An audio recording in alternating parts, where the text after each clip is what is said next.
बिस्मिल्लाहिर्रहमानिर्रहीम। अस्सलाम वालेकुम बच्चों, मैं हूं आपका टीचर अदनान नज़ीर। आज हम क्लास 7 की साइंस की बुक से टॉपिक आपके साथ डिस्कस करेंगे। पहला चैप्टर होगा हमारा, जिसका पहला टॉपिक है डाइजेस्टिव सिस्टम। हम इस डाइजेस्टिव सिस्टम को आज हम डिटेल के साथ कंप्लीटली डिस्कस करेंगे। बच्चों, आप जानते हैं कि हमें कोई भी काम करने के लिए एनर्जी की ज़रूरत होती है, और एनर्जी हमें फूड से मिलती है जो हम खाते हैं। फूड डिफरेंट टाइप्स का होता है कि इसमें हम रोटी, चावल, फल, सब्जियां बहुत कुछ खाते हैं। ये सारा हमारा फूड होता है, और इस फूड से हमें एनर्जी मिलती है, और उसी एनर्जी को इस्तेमाल करते हुए हम अपने मुख्तलिफ़ काम जो है उनको सर अंजाम देते हैं। अब हम जो फूड खाते हैं, चूँकि ये हमारे जिस्म की ज़रूरत है, ये फूड किस तरह से एनर्जी बनता है ये समझना हमारे लिए बहुत ज़रूरी है। और इस चीज़ को समझने के लिए हमें हमारे बॉडी का जो डाइजेस्टिव सिस्टम है उसको समझना चाहिए। डाइजेस्टिव सिस्टम को हम उर्दू में बोलते हैं आसान अल्फाज में निज़ाम हज़्म, यानी जो खुराक हम खाते हैं वो किस तरह से हमारे जिस्म का हिस्सा बनती है, हमारे खून का हिस्सा बनती है, और किस तरह से ये खुराक हमें एनर्जी प्रोवाइड करती है कि जिसको फिर हम मुख्तलिफ़ कामों के लिए इस्तेमाल करते हैं। तो आइए हम अपने टॉपिक की तरफ बढ़ते हैं, जो कि है डाइजेस्टिव सिस्टम। डाइजेस्टिव सिस्टम में जो चीज़ अहम है वो है डाइजेशन, यानी खुराक का हज़म होना। इसकी डेफिनेशन जो आपकी बुक में दी गई है, the process of changing the food in simpler form is called digestion. दोबारा पढ़ता हूँ, आपके सामने मैंने लिखी हुई है, the process of changing the food in simple form is called digestion. यानी डाइजेशन क्या है कि हम जो खुराक खाते हैं उसको सादा तरकीब में लेकर आना, उसको सादा हालत में लेकर आना, ये डाइजेशन या हज़म करना कहलाता है। फिर दूसरी चीज़ है डाइजेस्टिव सिस्टम। डाइजेस्टिव सिस्टम क्या है? The parts of body that take part in the process of digestion form the digestive system. जिस्म के वो हिस्से जो डाइजेशन में के प्रोसेस में काम आते हैं, हिस्सा लेते हैं, वो तमाम हिस्से मिलकर डाइजेस्टिव सिस्टम बनाते हैं, निज़ाम हज़म बनाते हैं। ठीक है। फिर अगला सवाल ये पैदा होता है कि ये जो प्रोसेस है, डाइजेशन का जो प्रोसेस है, ये हमारे जिस्म में कहाँ और कैसे होता है। ठीक है। आपकी बुक पर भी ये क्वेश्चन हेडिंग की सूरत में दिया गया है कि where and how digestion occurs, कि हमारे जिस्म में जो हज़म का होती है खुराक, ये किस हिस्से में और कैसे होती है। The process of digestion occurs in a long tube called alimentary canal. हमारे जिस्म में जिस हिस्से में खुराक हज़म होती है उसे हम एलिमेंट्री कैनाल कहते हैं। It starts from the mouth and ends at the anus. ये हमारे मुंह से शुरू होती है, माउथ से शुरू होती है, और एनस तक जाकर ये ख़त्म होती है। यानी माउथ हमारे जिस्म का वो हिस्सा, मुंह, कि जहाँ से हम खुराक खाकर अपने जिस्म के अंदर पहुँचाते हैं, और एनस हमारे जिस्म का वो हिस्सा कि जहाँ से हम अपनी बॉडी के वेस्ट मटेरियल्स को अपनी बॉडी से खारिज कर देते हैं। तो ये एलिमेंट्री कैनाल पूरा एक वो हिस्सा है कि जिसके अंदर ये डाइजेस्टिव सिस्टम है, और हम जो खुराक खाते हैं वो इसी एलिमेंट्री कैनाल के अंदर मुख्तलिफ मराहिल से होती हुई हज़म होती है, और हम एनर्जी बनकर हमारे खून में शामिल होती है, और हम ज़िंदगी गुजारने के काबिल होते हैं। आइए अब हम ये देखते हैं कि वो कौन कौन से हमारे जिस्म के हिस्से हैं कि जो इस डाइजेस्टिव सिस्टम को बनाते हैं, आपस में मिलते हैं और इसको एक डाइजेस्टिव सिस्टम बनाते हैं। ये जैसा कि आप देख रहे हैं कि यहाँ एक वर्टिकल चार्ट की शक्ल में, फ्लो चार्ट की शक्ल में मैंने एक डायग्राम आपके लिए बनाई है। इसमें वो तमाम बॉडी पार्ट्स लिखे हैं जो कि डाइजेस्टिव सिस्टम का हिस्सा बनते हैं। सबसे पहले है माउथ, हमारा मुंह कि जिससे हम खुराक खाते हैं, ये हमारे डाइजेस्टिव सिस्टम का सबसे पहला हिस्सा है। फिर है ओसोफेगस। ओसोफेगस ये एक नाली है जो कि हमारे मुंह से लेकर हमारे मैदे तक जाती है और इसी नाली से फूड गुज़रता हुआ हमारे मैदे तक जाता है। उसके बाद है स्टमक, हमारा पेट या हमारा मैदा, ठीक है, जहाँ पर के खुराक हज़म होना शुरू होती है। उसके बाद है स्मॉल इंटेस्टाइन। स्मॉल इंटेस्टाइन हमारे जिस्म का एक ऐसा हिस्सा है कि जिसमें खुराक जो है वो मुख्तलिफ़ मराहिल में और इस खुराक के मुख्तलिफ़ हिस्से डाइजेस्ट होते हैं, हज़म होते हैं और हमारे खून में शामिल होते हैं। इसके बाद लार्ज इंटेस्टाइन, ये हमारे जिस्म का वो हिस्सा है कि जो खुराक हमारे जिस्म में हज़म नहीं होती या यूँ कह लें कि इस्तेमाल होने के बाद जो उसका खुराक का हिस्सा बच जाता है, जिसे कि हम वेस्ट मटेरियल कहते हैं, वो इस लार्ज इंटेस्टाइन के अंदर आती है और फिर यहीं से वो रेक्टम के थ्रू और एनस के थ्रू हमारे जिस्म से खारिज हो जाती है। अब हम ये जो डाइजेस्टिव सिस्टम के पार्ट्स हैं, इनको हम अलग अलग डिटेल के साथ पढ़ते हैं। सबसे पहला जो डाइजेस्टिव सिस्टम का पार्ट है वो है माउथ। हम जो भी चीज़ खाते या पीते हैं वो हम अपने मुंह के ज़रिए उसको लेकर जाते हैं अपने जिस्म के अंदर। जब हम कोई खुराक खाते हैं तो उसे हम अपने मुंह में डालते हैं, तो मुंह में हमारे जो दांत हैं ये हमारे जिस्म का एक बहुत अहम हिस्सा है। इन दांतों की मदद से हम फूड को काटते हैं और उसको चबाते हैं। फिर हमारी ज़बान है हमारे मुंह के अंदर, जो खुराक हम खा रहे होते हैं हमारी ज़ुबान उस खुराक के अंदर सैलिवा मिक्स करती है। सैलिवा आम अल्फाज में आपको समझाने के लिए बताता हूँ कि हमारे मुंह में जो लुआब दहन होता है, जिसे हम थूक कहते हैं, ठीक है, ये एक सैलिवा होता है जो हमारी ज़ुबान हमारे उस फूड के अंदर शामिल कर देती है जो हमारे मुंह के अंदर मौजूद होता है। और ये सैलिवा हमारे मुंह के अंदर ही सैलिवा ग्लैंड्स होते हैं, सैलिवरी ग्लैंड्स जिसे कहते हैं। ये सैलिवा उन सैलिवरी ग्लैंड्स से पैदा होता है। ज़ुबान इसको हमारे खुराक में शामिल कर देती है। इसको खुराक में शामिल करने से क्या फ़ायदा होता है कि ये हमारे खुराक को नरम बना देती है, उसमें नमी पैदा करती है, उसको मॉइस्ट कर देती है।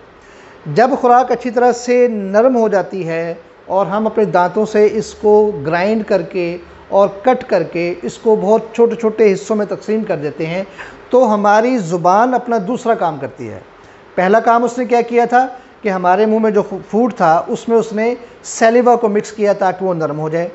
जब खुराक हमारी अच्छी तरह से नरम हो गई और इसमें नमी पैदा हो गई, तो हमारी ज़ुबान अपना दूसरा काम ये करती है कि इसी खुराक को धकेल कर पुश करते हुए हमारे मुंह के आखिरी हिस्से यानी हमारे हलक में इसको भेज देती है, जहाँ से ये खुराक अपने दूसरे हिस्से की तरफ मुंतकिल हो जाती है। माउथ का यहाँ पर काम ख़त्म हुआ कि हमने इन दांतों से खुराक को चबाया, काटा, सैलिवा उसमें ज़ुबान ने शामिल किया, जब वो नरम होगी तो उसको गले में की तरफ धकेल दिया और वहाँ से ये जो फूड हमने चबाया हुआ होता है ये इस डाइजेस्टिव सिस्टम के दूसरे हिस्से यानी ओसोफेगस के अंदर शामिल हो जाता है। जैसा कि मैंने आपको पहले बताया कि ओसोफेगस क्या है, ये एक लंबी नाली है, ठीक है, यहाँ मैंने लिखा हुआ है लार्ज ट्यूब, एक लंबी ट्यूब नुमा नाली होती है। ये चबाया हुआ नरम फूड जो है ये हमारे हलक से उतरकर इस ओसोफेगस, इस लंबी नाली के अंदर दाखिल होता है, ठीक है। अच्छा, अब ये जो लंबी नाली है इसमें से होता हुआ ये फूड जो है हमारे पेट में पहुंचता है। अब सवाल पैदा होता है कि क्या ये जो फूड हमारे इस नाली में ओसोफेगस में दाखिल हुआ, क्या ये डायरेक्ट नीचे गिर गया जाके हमारे स्टमक में? ज़ाहिर बात है, अल्लाह पाक ने एक सिस्टम बनाया है तो उसमें बहुत सी चीज़ें उसने अपनी हिकमत से ऐसी रखी हैं कि हर सिस्टम जो है अपना एक काम करता है। अगर ऐसा होता कि गले से जो फूड है वो सीधा स्टमक में जाके गिर रहा होता तो फिर ओसोफेगस की ज़रूरत नहीं थी। इसका मतलब है कि इसका भी कुछ काम है। चलिए आपको वो समझाता हूँ। जब ये खुराक हमारे मुंह से इस लंबी नाली यानी ओसोफेगस के अंदर आ जाती है तो ओसोफेगस के अंदर लहरें पैदा होती हैं जिनको वेव लाइक मूवमेंट कहा जाता है, यानी एक हरकत होती है जो लहरों की शक्ल में होती है। उसका क्या मकसद होता है कि वो जो लहरों जैसी हरकत होती है वो ओसोफेगस के अंदर जो मौजूद फूड है उसको वो आहिस्ता आहिस्ता स्टमक की तरफ मुंतकिल करती है। ये जो वेव लाइक मूवमेंट है इसको पेरिस्टाल्टिक मूव भी कहते हैं, इसको पेरिस्टाल्टिक मूवमेंट भी कहते हैं। और ये जो वेव लाइक मूवमेंट के ज़रिए खुराक का हमारी इस नाली में से होते हुए स्टमक में जाने का जो प्रोसेस है इसको हम पेरिस्टाल्सिस बोलते हैं। ठीक है, पेरिस्टाल्सिस, पेरिस्टाल्सिस यानी क्या चीज़ है पेरिस्टाल्सिस? ये लहरों की तरह की एक हरकत है इस नाली के अंदर जिसके ज़रिए ये फूड जो इस नाली में आता है हमारे मुंह से होता हुआ वो इन्हीं लहरों जैसी मूवमेंट के साथ, जिसको पेरिस्टाल्टिक मूवमेंट भी कहा जाता है, ये हमारे मैदे में आहिस्ता आहिस्ता जाकर दाखिल हो जाता है। तो ओसोफेगस का क्या यहाँ पर इसका फंक्शन क्या है कि ये हमारे मुंह से चबाई हुई खुराक को एक लहरों जैसी हरकत, वेव लाइक मूवमेंट के जिसको पेरिस्टाल्टिक मूवमेंट भी कहा जाता है, उसके ज़रिए ये खुराक को आहिस्ता आहिस्ता हमारे स्टमक के अंदर ले जाती है। ये ओसोफेगस का काम हो गया। ठीक है, ओसोफेगस से जो खुराक है ये हमारे स्टमक में आ गई। नॉर्मली हम स्टमक को कहते हैं हमारा पेट, यानी ये हमारे सीने से नीचे का जो हिस्सा है ये हमारा पेट है, मगर साइंस में स्टमक हम कहते हैं मैदे को। यानी इस हिस्से में, हमारे जिस्म के इस हिस्से में एक ख़ास हिस्सा है इस जगह पर जिसको हम उर्दू में मैदा बोलते हैं और इंग्लिश में हम इसको स्टमक बोलते हैं। हमारी जो खुराक इस ओसोफेगस में से होती हुई हमारे पेट तक पहुंचती है, एक्चुअली वो हमारे पेट में जो मैदा बना हुआ है, ठीक है, स्टमक जिसे कहते हैं साइंस की ज़ुबान में, ये वहाँ पर पहुंच जाती है। ठीक है, अब यहाँ पर पहुंचकर इसके क्या क्या फंक्शन होते हैं, इस मैदे के, इस स्टमक के क्या क्या फंक्शन होते हैं, यहाँ पर फूड के साथ क्या क्या प्रोसेस होता है, ये मैं अब आपको डिटेल से समझाता हूँ। अब जो खुराक हमारे स्टमक में पहुँच गई, यहाँ हमारा स्टमक जो है इस खुराक के अंदर एक जूस को मिक्स कर देता है और वो जूस, या उसको आप केमिकल भी कह सकते हैं, कि हमारे मैदे में जब खुराक पहुँचती है तो हमारे मैदे में एक केमिकल जूस की शक्ल में मौजूद है कि जो उस खुराक के अंदर शामिल हो जाता है। अब ये केमिकल या जूस क्या करता है कि हमारे खुराक में जो प्रोटीन्स शामिल होती हैं ये उनको हमारे जिस्म में हज़म करता है। ये जूस या ये एसिड या केमिकल जो कि हमारे स्टमक में मौजूद होता है, हमारी खुराक में शामिल होकर उस खुराक के अंदर मौजूद जो प्रोटीन्स हैं उनको हज़म करके हमारे जिस्म का हिस्सा बनाता है। आप जानते हैं बच्चों कि प्रोटीन जो है वो अंडों से और गोश्त से हासिल होता है।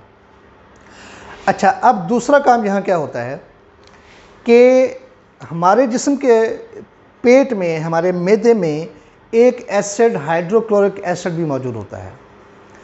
वो हाइड्रोक्लोरिक एसिड जो है वो भी हमारे इस खुराक को, जो कि हमारे मैदे में मौजूद होती है, इसको हज़म करने में आसानी पैदा करता है और यहाँ पर मैदे में जो हमारा जो खुराक है वो सबसे ज़्यादा वक्त गुजारती है।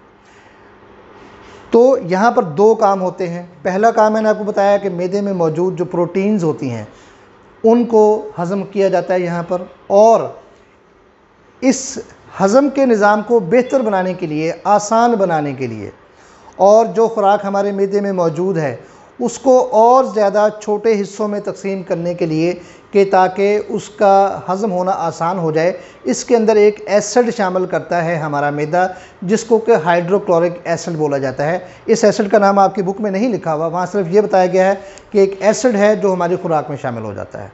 तो वो एसिड जो है वो हाइड्रोक्लोरिक एसिड होता है। ये आपके नॉलेज के लिए मैं आपको बता रहा हूँ, ठीक है। वो हाइड्रोक्लोरिक एसिड क्या करता है कि हमारे जिस्म में जो फूड बच जाता है प्रोटीन्स को हज़म करने के बाद, उसको आगे मज़ीद हज़म करने में आसानी पैदा करने के लिए ये हाइड्रोक्लोरिक एसिड हमारे फूड में शामिल हो जाता है। इस सारे प्रोसेस के दौरान हमारा फूड हमारे स्टमक में तकरीबन 4 घंटे तक मौजूद रहता है। इसलिए आपने सुना होगा कि अक्सर डॉक्टर कहते हैं कि कम से कम 4 से 6 घंटे के बाद अगला खाना खाना चाहिए, ठीक है। यानी जब आप खाना खाएं तो 4 से 6 घंटे तक आपको कोशिश करनी चाहिए कि आप कोई और चीज़ ना खाएं। उसकी वजह क्या होती है कि जो पहले से हमने खाना खाया हुआ है वो 4 घंटे तक तो हमारे मैदे में मौजूद है, अगला जो हम खाना खाएंगे वो भी हमारे मैदे में ही जाएगा। तो हमारे स्टमक के ऊपर जब ज़्यादा प्रेशर पड़ेगा, ज़्यादा उसको काम करना पड़ेगा, लाजमी बात है कि उसमें फिर डिसऑर्डर्स पैदा होते चले जाएंगे। डिसऑर्डर्स क्या होते हैं ये आगे हम डिस्कस करेंगे।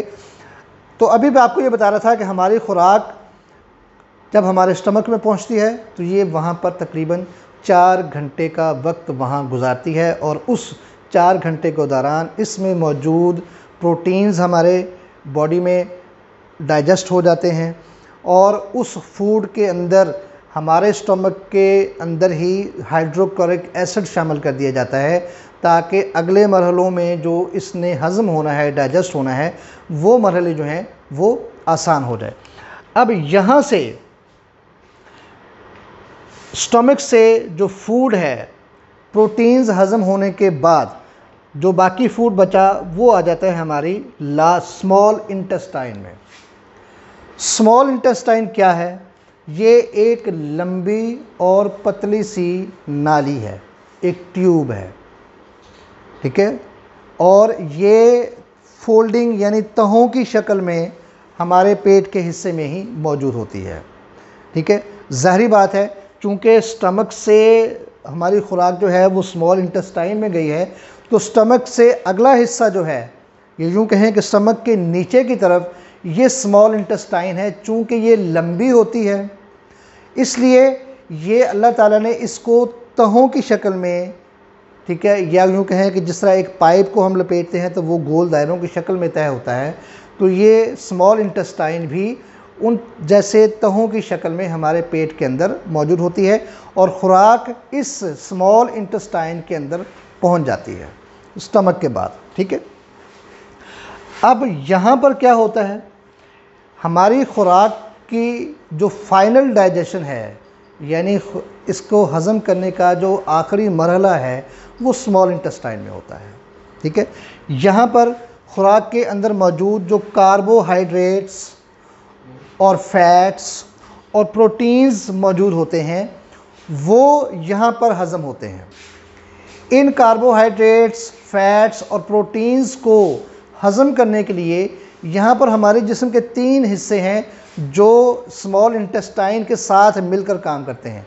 ये तीनों हिस्से हमारे डाइजेस्टिव सिस्टम का हिस्सा नहीं हैं, डाइजेस्टिव सिस्टम से बाहर हैं ये, मगर स्मॉल इंटेस्टाइन के साथ मिलकर ये कार्बोहाइड्रेट्स, फैट्स और प्रोटीन्स को हज़म करने के लिए हमारे डाइजेस्टिव सिस्टम की मदद करते हैं, ठीक है। अच्छा, वो 3 हिस्से कौन कौन से हैं? उसमें एक तो है लिवर, दूसरा है पैनक्रियाज, और तीसरा इसके अंदर होता है विली, ठीक है। अच्छा, अब देखिए कि स्मॉल इंटेस्टाइन में लिवर क्या काम करता है। मैंने यहाँ लिखा हुआ है लिवर बाइल सॉल्ट्स। लिवर जो है एक ख़ास किस्म का जूस पैदा करता है, ये यूँ कह लें कि ख़ास किस्म का केमिकल पैदा करता है जिसको हम बाइल कहते हैं, बाइल सॉल्ट्स कहते हैं, ठीक है। अब ये क्या करते हैं, ये जो बाइल सॉल्ट्स हैं जो लिवर से पैदा हो रहे हैं, ये क्या करते हैं कि हमारे जिस्म में मौजूद जो फैट्स होते हैं, ठीक है, जिसे हम आम ज़ुबान में चर्बी कहते हैं, ठीक है, उन फैट्स को हज़म करने के लिए, चूँकि उनको हज़म करना मुश्किल होता है, तो लिवर जो है ये ख़ास किस्म का केमिकल प्रोड्यूस करता है जिसको हम बाइल सॉल्ट्स बोलते हैं। ये बाइल सॉल्ट्स जब लिवर से हमारे स्मॉल इंटेस्टाइन के अंदर आते हैं तो हमारी खुराक में मौजूद फैट्स को आसानी के साथ हज़म करने में ये स्मॉल इंटेस्टाइन की मदद करते हैं। ठीक है। अच्छा, इसके बाद आ जाता है पैनक्रियाज। पैनक्रियाज और जो तीसरा हिस्सा वो है इंटेस्टिनल वॉल। पहला हिस्सा कौन सा था? लिवर, उसने बाइल सॉल्ट्स पैदा किए। बाइल सॉल्ट्स ने क्या किया कि हमारे खुराक में मौजूद फैट्स को आसानी से हज़म करने में मदद की। दूसरा और तीसरा हिस्सा कौन सा है? वो है पैनक्रियाज और इंटेस्टाइनल वॉल। ये दो हिस्से क्या करते हैं? देखिए यहाँ हमने लिखा होगा, ये ऐसे जूसेस, ये दोनों पैनक्रियाज और इंटेस्टिनल वॉल जो है ये ऐसे जूसेस हमारे खुराक के अंदर शामिल करते हैं कि जो हमारी खुराक में मौजूद प्रोटीन्स और कार्बोहाइड्रेट्स को हज़म करने में आसानी पैदा करते हैं। यानी स्मॉल इंटेस्टाइन में जो खुराक पहुंचती है उसमें कार्बोहाइड्रेट्स, फैट्स और प्रोटीन्स मौजूद होते हैं। उन फैट्स, कार्बोहाइड्रेट्स और प्रोटीन्स को हज़म करने के लिए 3 हमारी बॉडी के हिस्से हैं जो हमारे डाइजेस्टिव सिस्टम की मदद करते हैं। उनमें पहला हिस्सा है लिवर, जो बाइल सॉल्ट्स पैदा करके हमारे खुराक में मौजूद फैट्स को ईज़िली डाइजेस्ट करवाता है। फिर पैनक्रियाज और इंटेस्टिनल वॉल, ये वो 2 मज़ीद हिस्से हैं जो कुछ केमिकल्स हमारी खुराक में शामिल करते हैं जिससे हमारी खुराक में मौजूद प्रोटीन्स और कार्बोहाइड्रेट्स भी हज़म होकर हमारे खून में शामिल हो जाते हैं, हमारे ब्लड में शामिल हो जाते हैं। ठीक है। इसके बाद जो बाकी खुराक का हिस्सा बचा जो कि डाइजेस्ट नहीं हो सका, वो स्मॉल इंटेस्टाइन से निकलकर वो हमारी लार्ज इंटेस्टाइन में दाखिल हो जाता है। ठीक है जी। तो स्मॉल इंटेस्टाइन में जो ज़रूरी हिस्से थे जिनकी हमें ज़रूरत थी एनर्जी के लिए, वो डाइजेस्ट होकर हमारे ब्लड में शामिल हो गए। ठीक है। अच्छा, अब इससे आगे जो खुराक बच गई जो डाइजेस्ट नहीं हो सकी, ठीक है, वो अब स्मॉल इंटेस्टाइन से निकलकर हमारी लार्ज इंटेस्टाइन के अंदर दाखिल हो जाती है। लार्ज इंटेस्टाइन के अंदर जब ये फूड आता है तो इस लार्ज इंटेस्टाइन के अंदर पानी काफ़ी मिकदार में मौजूद होता है। वो पानी जो है वो हमारे इस अनडाइजेस्टेड फूड के अंदर शामिल हो जाता है।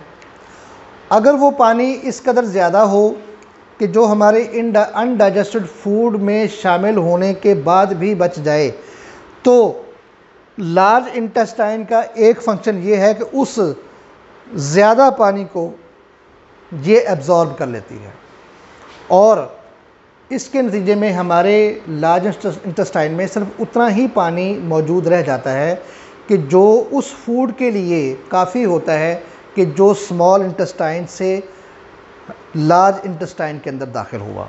ठीक है।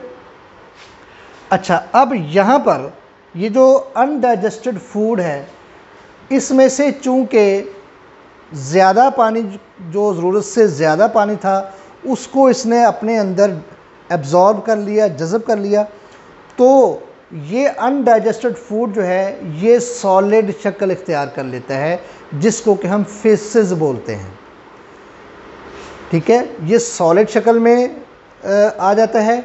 वहाँ से ये जो सॉलिड फूड है ये रेक्टम में दाखिल हो जाता है। ठीक है। रेक्टम जो है वो लार्ज इंटेस्टाइन का अगला हिस्सा है। ठीक है। वहाँ से रेक्टम से ये जो सॉलिड शक्ल में ये एक्चुअली वेस्ट मटेरियल है, यानी खुराक का वो हिस्सा है जो हमारे जिस्म में किसी काम नहीं आया। ठीक है। या इसमें से जो ज़रूरी अज्जा थे वो हमारे खून में शामिल हो गए और जो गैर ज़रूरी अज्जा थे वो अब रह गए हैं और वो ठोस हालत में हैं और वो लार्ज इंटेस्टाइन के अगले हिस्से रेक्टम में आ जाते हैं और यहाँ से वो एनस के थ्रू हमारी बॉडी से खारिज हो जाते हैं। ये था हमारा पूरा डाइजेस्टिव सिस्टम, डाइजेशन प्रोसेस, कि जिसमें हम जो फूड खाते हैं वो हमारी बॉडी के अंदर डाइजेस्ट होता है उससे जो एनर्जी बनती है, जो ज़रूरी हिस्से उसके होते हैं, वो हमारे ब्लड में शामिल हो जाते हैं और ब्लड उन हिस्सों को जो उसमें शामिल हुए हमारी बॉडी के मुख्तलिफ़ हिस्सों तक पहुंचा देते हैं और यूं हमें इस खाए हुए फूड से एनर्जी हासिल होती है और हम अपनी ज़िंदगी के रोज़मर्रा की मसरूफियात और मुख्तलिफ़ किस्म के कामों को सर अंजाम देने में इस्तेमाल करते हैं।